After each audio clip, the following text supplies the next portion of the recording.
உங்கள் தங்க நகை விற்று உடனடி பணம் பெற மேக்ஸ் கோல்ட் கால் 04445454545. நெல்லை மாவட்டம் கூடங்குளம் அருகே கடன் தொல்லை காரணமாக கடந்த 19ஆம் தேதி 2 குழந்தைகளுக்கு விஷம் கொடுத்துவிட்டு தானும் குடித்த தாய் சிகிச்சை பலனின்றி உயிரிழந்தார். இது தொடர்பான விவரங்களோடு இணைகிறார் எமது செய்தியாளர் கதிரவன். அவரிடம் பேசலாம். வணக்கம் கதிரவன், என்ன நடந்தது? முழுமையான விவரம். வணக்கம் சரிதா.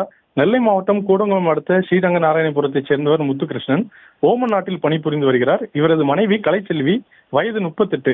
இவர்களுக்கு 8ஆம் வகுப்பு படித்து வரும் அக்ஷயா என்ற மகளும் 5ஆம் வகுப்பு படிக்கும் அக்ஷய்குமார் என்ற மகனும் உள்ளனர். கடந்த 2 மாதத்திற்கு முன்பு மகளுக்கு புப்புனித நீராட்டு விழா நடத்திவிட்டு முத்துகிருஷ்ணன் கடந்த மாதம் ஓமனுக்கு சென்றுள்ளார். இதற்கிடையே கலைச்செல்விக்கு நிறைய கடன் பிரச்சனை இருந்ததாக கூறப்படுகிறது. சுய உதவி குழுக்கள் மூலமாக கடன் பிரச்சனை ஏற்பட்டிருக்கலாம் எனவும் கூறப்படுகிறது.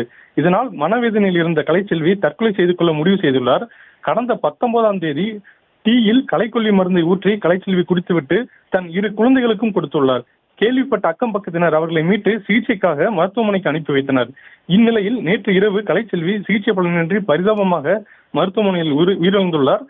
மகனும் தற்போது தீவிர சிகிச்சை பிரிவில் சிகிச்சை பெற்று வருகின்றனர். இது குறித்து கூடங்குளம் போலீசார் வழக்கு பதிவு செய்து விசாரணை செய்து வருகின்றனர். சரிதா, விவரங்களுக்கு நன்றி.